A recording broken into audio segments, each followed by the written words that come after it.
4 of Miscellaneous Knowledge and Company podcast. This is your host, Carson Fuller, with... Your co-host, Chase Hoyt. And later we'll have a special guest. He'll introduce himself when the time comes. But anyway, to start off the podcast, I just wanted to start by saying I had one hell of a day out in the field. So I did one thing all day. Just one. All 8-hour shift. What was it? I picked weeds from a huge, not even the garden beds, in between the garden beds. So my employer's, Mrs. Bloom, she has a huge garden area, but they're all in raised beds. The borders are just wood. So in between these rectangle areas, it's just dirt. So me and my coworker, all 8 hours, we didn't even finish this. They demanded it be done just by hand. We were just picking the weeds in between the boxes. And they're about like 3 feet wide. Massive. Like literally by hand? Yes, all of it by hand. Do they have like... Yes, they have a rototiller. They have other tools, but they insisted that it had to be done by hand as to not disturb the soil too much. What, like... No. Did you even get like a shovel? We could use a shovel, but But that disturbs the soil!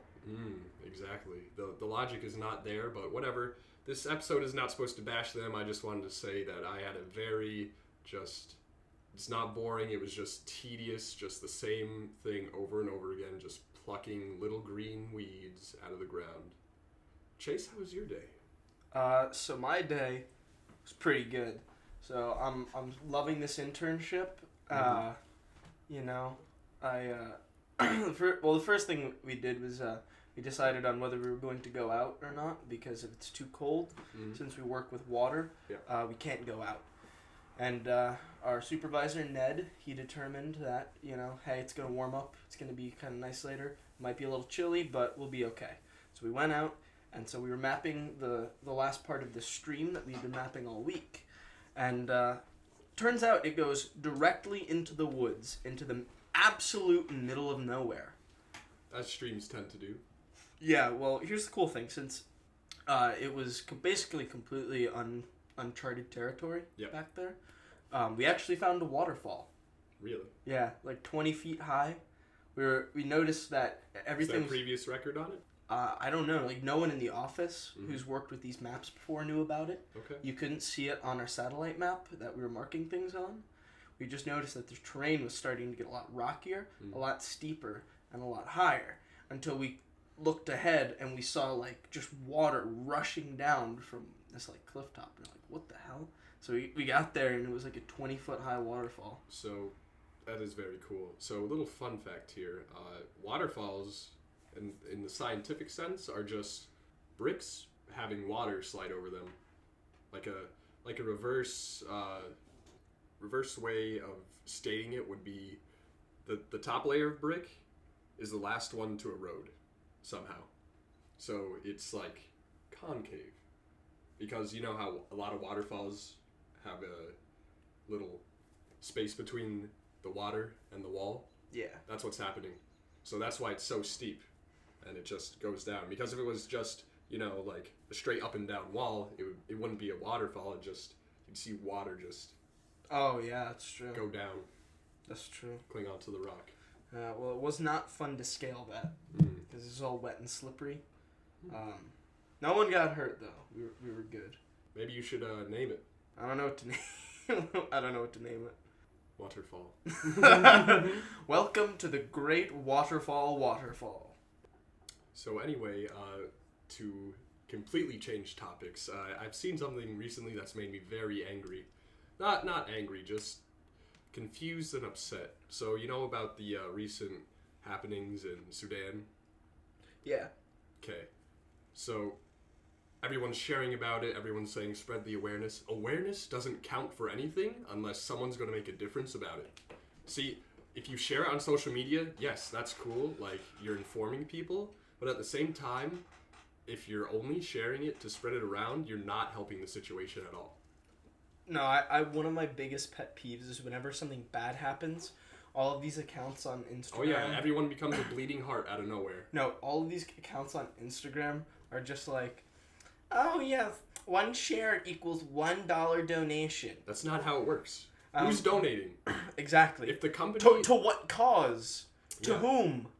If these corporations, companies, whatever, really want to make a difference, they wouldn't need you to like or share it. They would just do it naturally. It's just for PR. I know I'm sounding like I'm going on a rant, but the point is, if they really want to make a difference, they would do it without telling anyone, because that's the right thing to do. Because if they did that, it would get out after.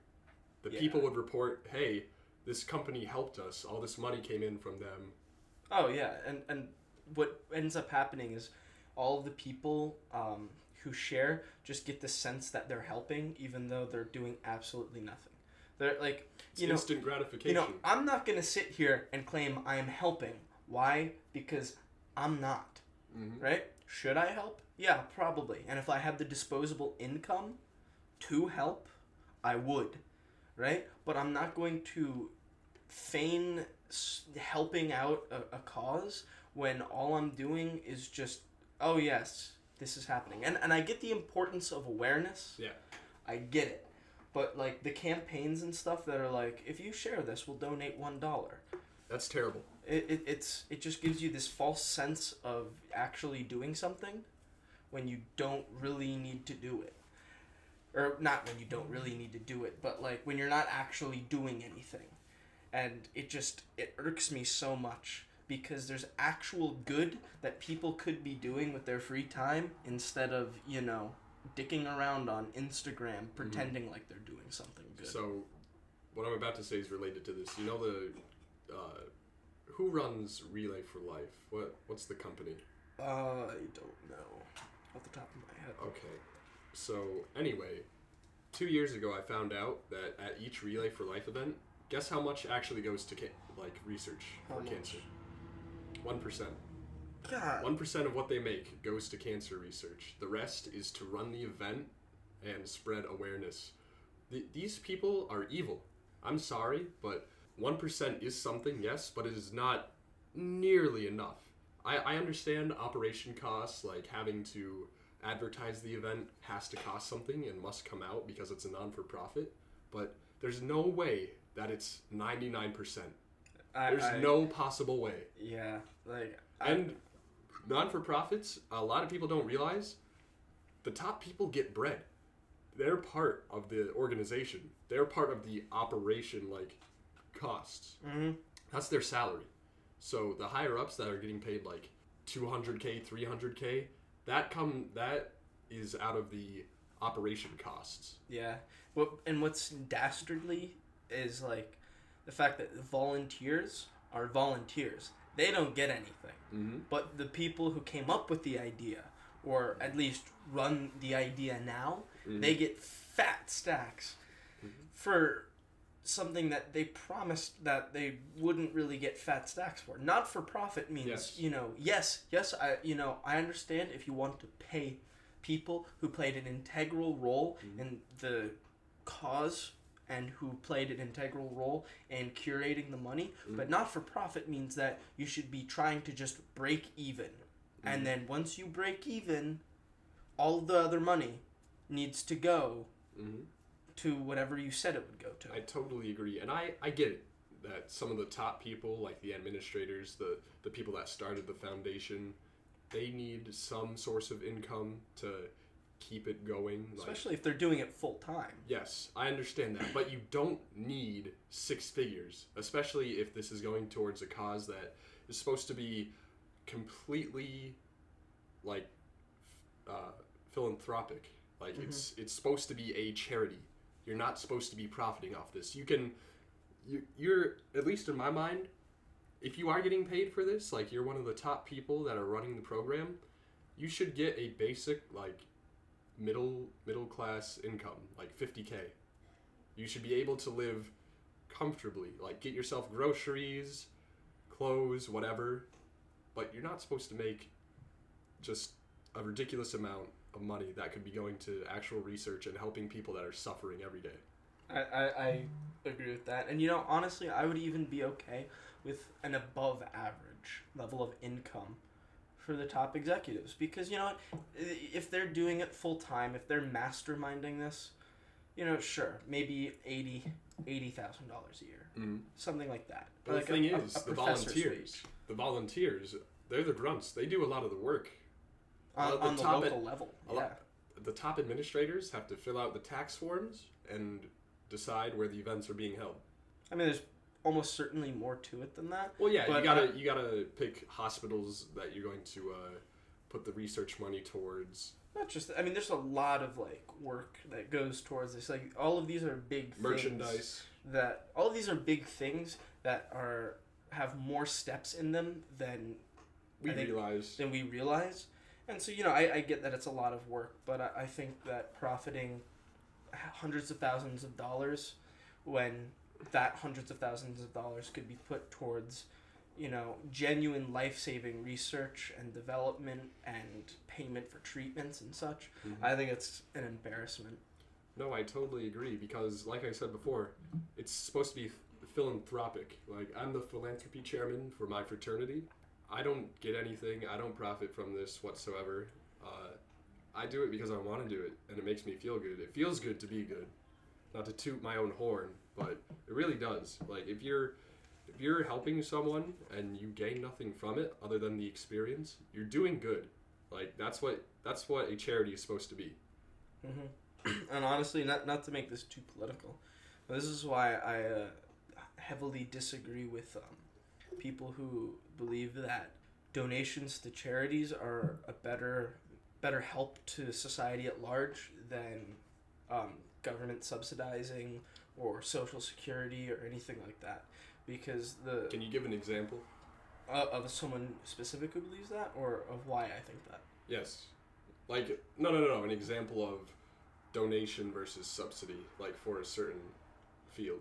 Well, let's look at, like, cancer research. Okay. You know, Relay for Life is the organization, right?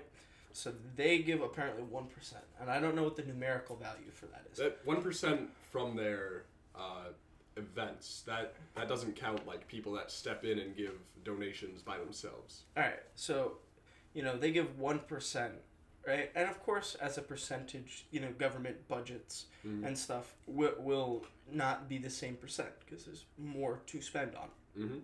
But I can almost guarantee that prolonged, guaranteed government support and government subsidies into cancer research is vastly more beneficial, right? And I can also use an example that I know a little bit more about. That's public television and public radio, right? It's lovely. Those were extremely controversial decisions back in the, I think, 70s. Thank you, Mr. Rogers, by the way. That's true. No, this isn't a joke, people. Mr. Rogers saved public television. Can I finish this first? That's a story for later. No. And so it was huge controversy. And, well, because a lot of people were like, no, television needs to be strictly private, right? If they need more money, they can get donations, they can get advertising revenues, they can get all sorts of different funding. It should not be government subsidized. But government subsidized television and radio are two of the most well researched avenues of that type of research of public subsidies. Okay. And what they found was that they have more than paid for themselves, right? The economic benefit and the educational benefit and all of that from public television and public radio are immeasurable, right? Absolutely immeasurable.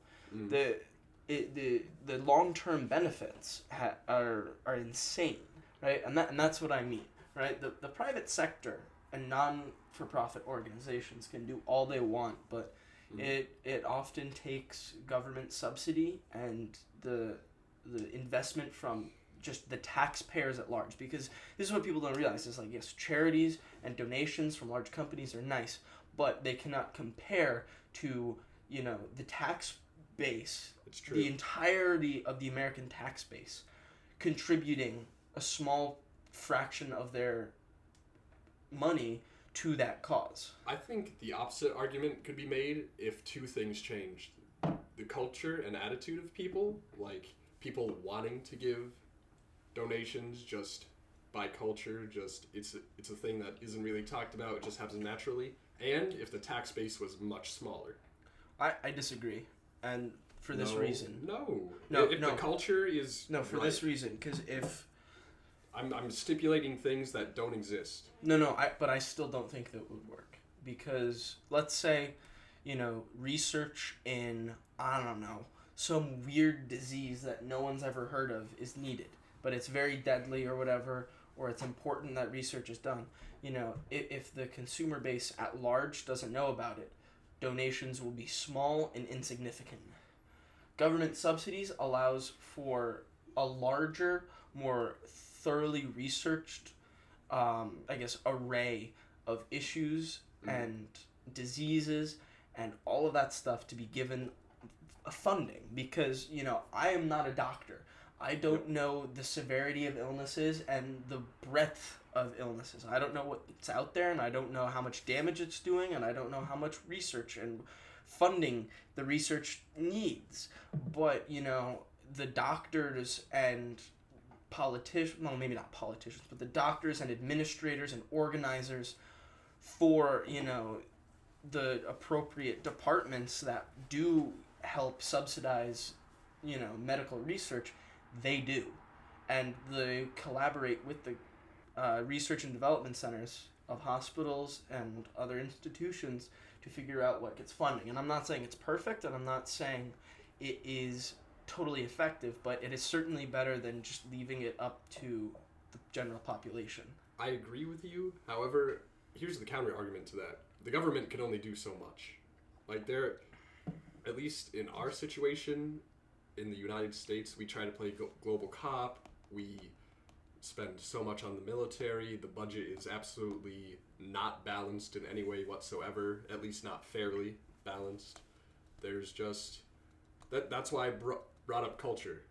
There's a lot of people that just go, yeehaw, let's spend more on the military, when, yes, having a nice, powerful military is necessary for a large country like ours to have influence over others, but we could cut the budget in half and we'd still be just fine. Well, I mean military budget, not our whole budget. The problem I see with just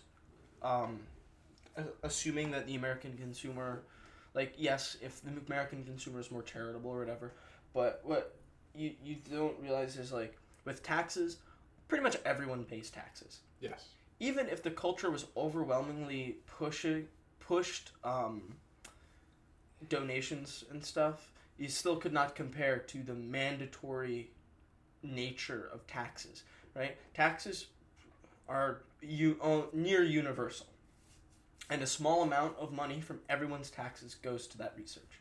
And furthermore, what I honestly would foresee happening if, you just stop government funding and let people donate, even in a culture that would be more than willing to donate, is only things that were big and flashy and attention-grabbing would get that funding, right? That's what already gets the funding, Chase. That's what I'm saying. Well, flashy things get funding.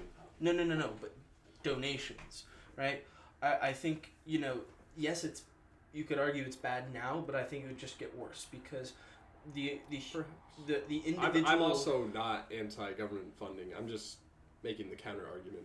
I know, you're just playing devil's advocate a little bit, but I'll for anyone in the audience who might be thinking this in their head as I speak, I'll offer a counter-argument. But yeah, no, the individual's attention span is very much driven by whatever is biggest and loudest. And so if you were to just have even a good culture of donations, those donations would still, I think, overwhelmingly go to things that were big and flashy. Probably more so now than now, I should say. Because, we have weak little fish brains. Just a step above. But just to go back to publicly funded TV and radio, the story was that Mr. Rogers in the 70s, the Senate and the House, so basically all of Congress, was about to slash the budget severely. Like, there still was going to be funding for public radio and TV, but it was going to be severely neutered. And he basically made the case to the chairman at the time who was ahead of this funding in front of Congress that this can't happen, that millions of poor families or just any families would miss out on educational opportunities because a lot of public radio and TV is educational and is geared towards kids. Like low-income households, if they can't afford like a full cable package or whatever, there's going to be government-funded TV as long as they have the cable. Because that channel is obviously going to be much cheaper to have than any other. I mean, wouldn't it virtually be free because it's that funding for it's taken out of their taxes? They still need the cable wire. Like they still need to be hooked up through a company. But I'm saying that channel is guaranteed if they have the cable. Oh, yeah. I see what you mean. So I guess this is where I step in. Hello. Hello, welcome Ben, everyone. This is Ben Arehart. You guys know him by now. So I'm just stepping in. I see both sides.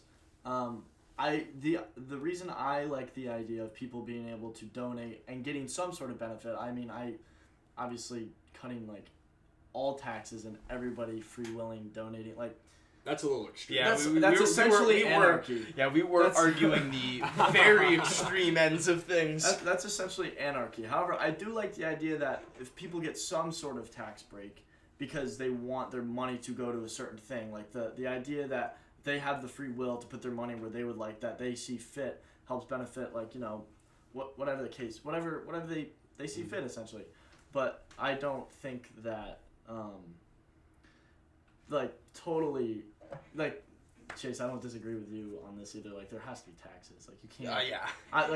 That's. We turned into Somalia. Yeah. But I mean, at this rate, Sudan. Yeah. But at the same. Hot topic. But at the same time, I think people should get some sort of tax break if they're making large donations, because I just feel that if people on their own free will would like to donate to something and they want to know where their money is going, I see no issue with that. One thing I'd like to add, I only know this because I have a roommate that's from Vermont. Vermont, on top of NPR, so national radio, they also have VPR, so it's Vermont. It's free in all the state of Vermont or wherever they're broadcasting from. So, like, we get it in Plattsburgh because we're right across the lake from Burlington. So, like, along the state borders of New Hampshire, Massachusetts, and New York that surround Vermont, you can also listen into this. But VPR is just another, this isn't national funded, obviously, it's just the state, but it's covered by your taxes. It's just another free channel that you can get through the radio. And it's a little bit out there at times because it's Vermont. Not trying to bash on Vermont, but you guys can get weird. But it's an overall good thing. I've listened to it a couple times. I like what's broadcasted. Like I said, sometimes it gets a little funky, but whatever. Everyone has their taste. But it's overall a beneficial thing. Yeah. Also, Ben, just to add on that, I agree with that fully. Just the only thing I would say is I would want maybe more regulations than this, but off the top of my head, at least a regulation that donations could not be deductible from taxes if they went to an organization that's, you know, the person who's donating had like stocks in, right, so they're getting no benefit. They're getting no self-benefit. Yeah, because something I could definitely see being technically legal is like some really rich like CEO of a multinational corporation starting his own charity, donating like 60% of his income to it, that's just getting it exempted. Well, no, like getting exempted from his taxes and then just like reaping the benefits of that, so making even more money off of it. Have you heard of the Clinton Foundation? But no, I agree with that entirely, because that's essentially why free will donations wouldn't work.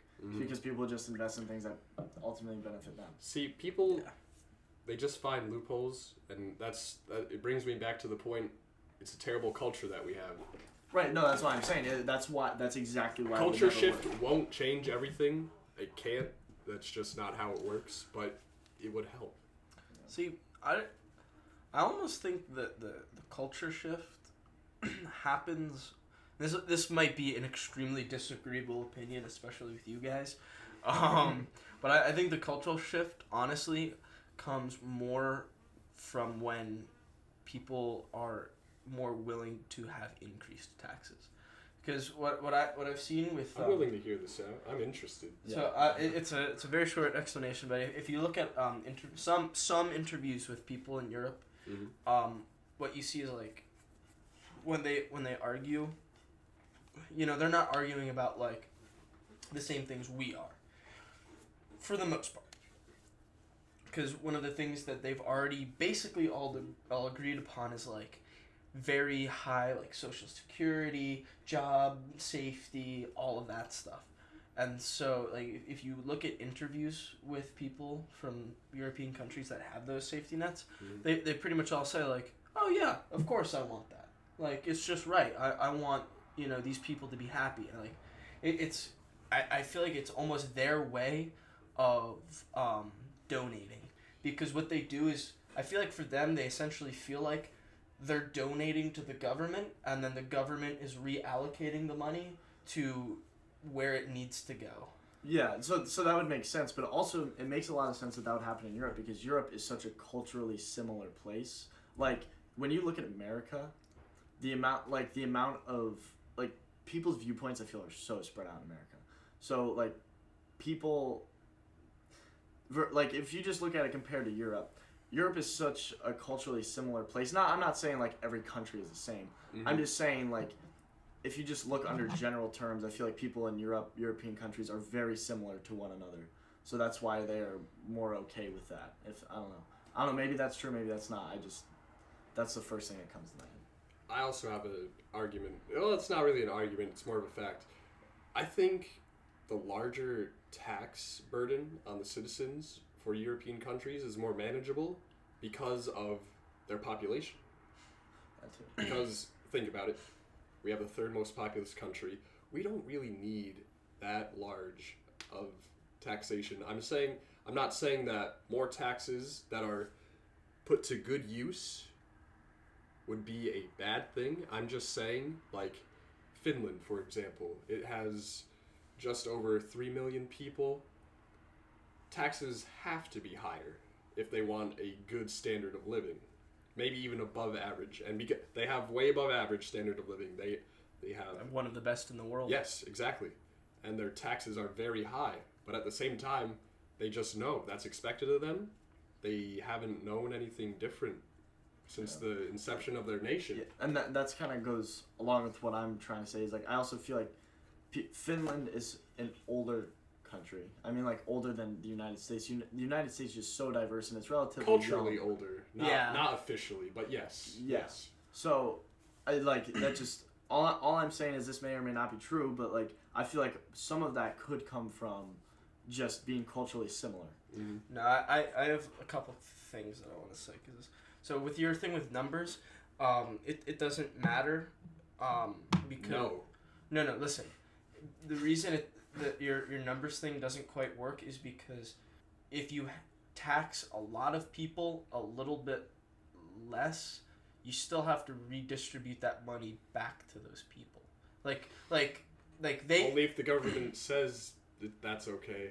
Well, no. But like, what I don't think you realize, or at least what you didn't say, was like, so Finland has high taxes. Yes. And because they have a smaller population. But I don't think that is entirely the reason. Like that doesn't. No, I know what you're saying. I know what you're saying, because like because they have a small population means their taxes are higher. I know that's not a direct correlation. I'm just saying, because they have a smaller population, there are less people to disagree with it. Like Ben said. I see what you're saying. That was a misunderstanding. So yeah. Just for me to explain. So like Ben said a couple minutes ago, there are a lot of different viewpoints in the U.S., and I agree with that. I think it's just more polarized. Like, you can have vastly different opinions from the person next to you and not get hostile with them. It's just the polarization. It's the hostility that's the problem. That's why there are such huge debates, and everyone gets fired up, and it just turns into a screaming match eventually.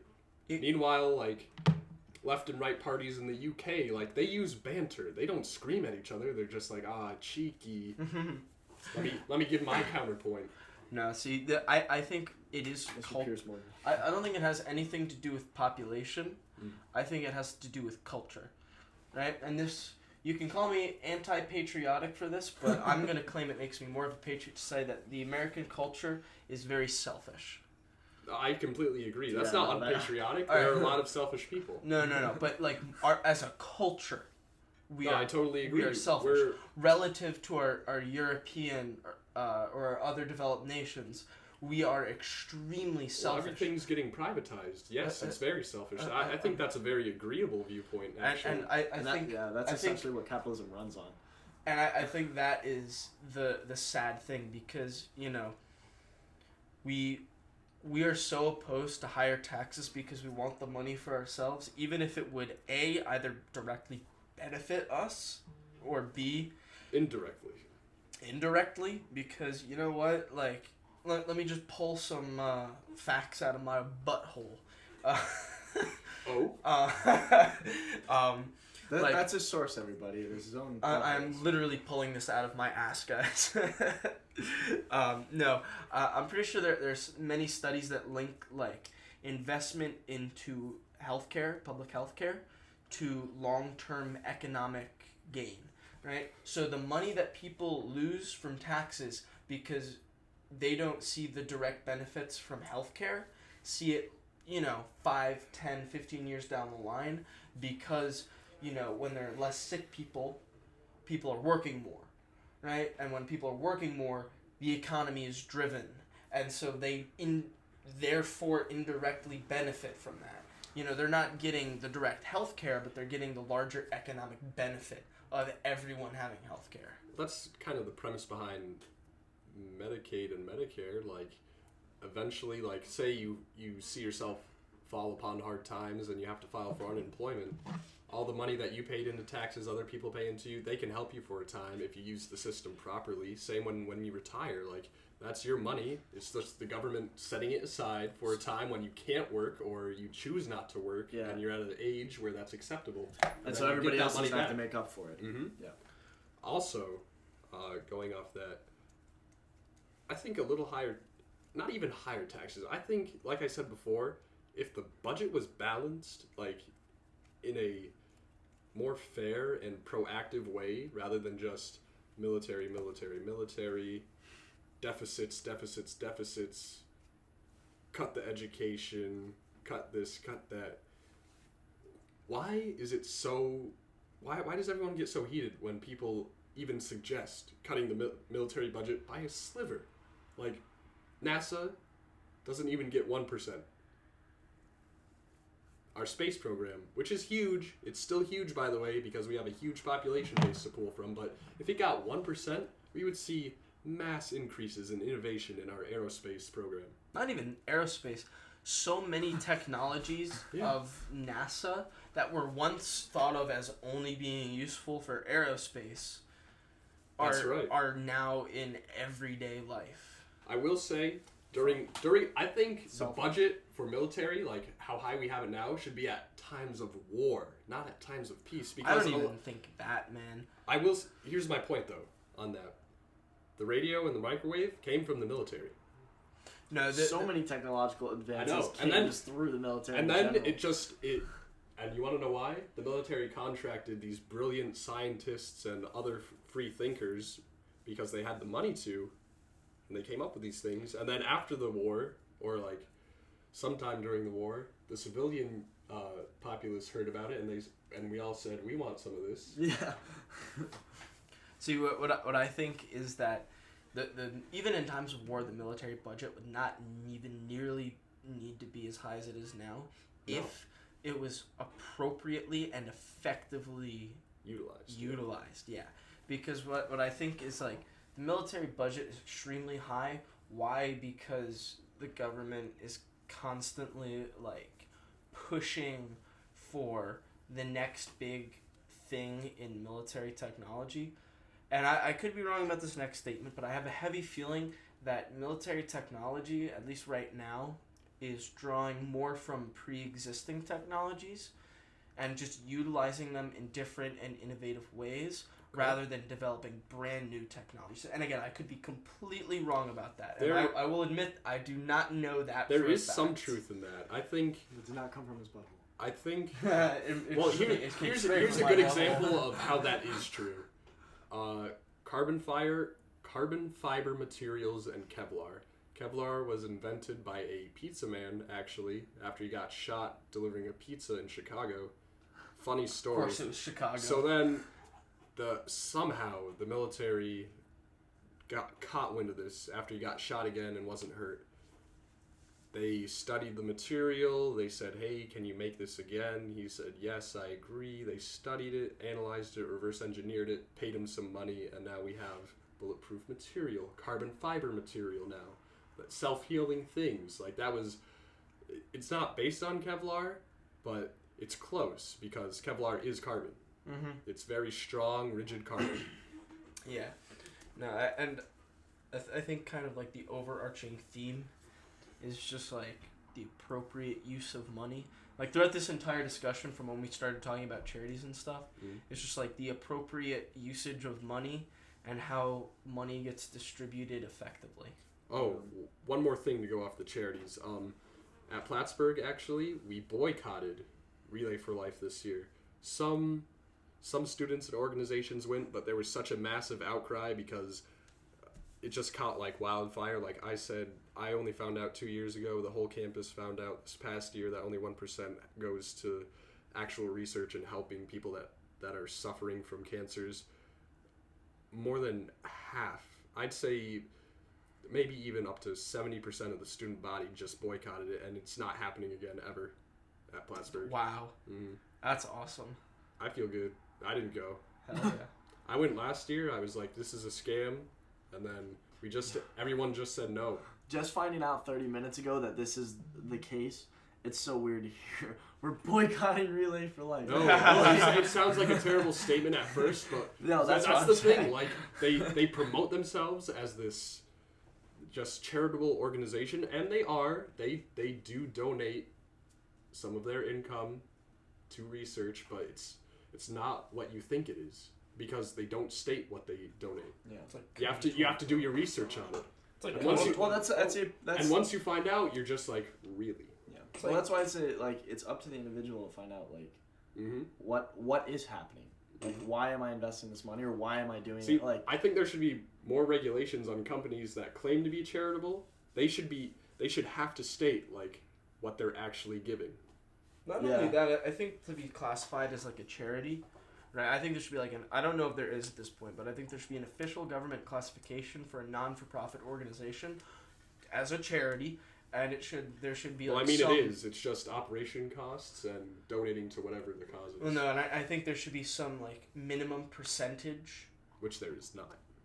of money donated, Mm-hmm. and then it should also be visible how much. So you Yes. you could see if some company was just towing the line, Mm-hmm. or they were actually giving as much as they could. We need more transparency. Yeah. And I'm just saying that across the board. I'm not even talking about just charitable organizations. Area 51. We don't need to be that transparent. We know that place exists, but if all the spooky stuff surrounding it is real, maybe I don't want to see it. yeah, I mean, I want to see some of it because I'm curious, but like the rumors that are spread, like that's what we may know. What like rumors? think about the unknown unknowns. Is this part 3 of this, or is it Yes. part 2 of this? I think it's part 3. I think we mentioned it once at episode 2. I was Alright. not here for that. All right. Yes, you were. You were there for episode 2. I have no recollection of Whatever, you were Area there. 51. All right. No. I was talking about unknown unknowns, not Area Yeah. 51. Oh, okay. Part It's like the 3. ghost of a ghost, as Ben Shapiro would Yeah. say. Yeah. So part 3 of you have the known knowns, the known unknowns, and the unknown unknowns. Mm-hmm. And you know what, kids? It's spooky. It is spooky, but I think Carson will agree with me. It might be time to wrap this show up. We're pushing 40 minutes. I agree. I think we had a great time. I hope Oh, everyone... this was a good one. Yeah, I hope everyone that's listening enjoyed it, and we'll see you on the next one. Thank you. Later, kids.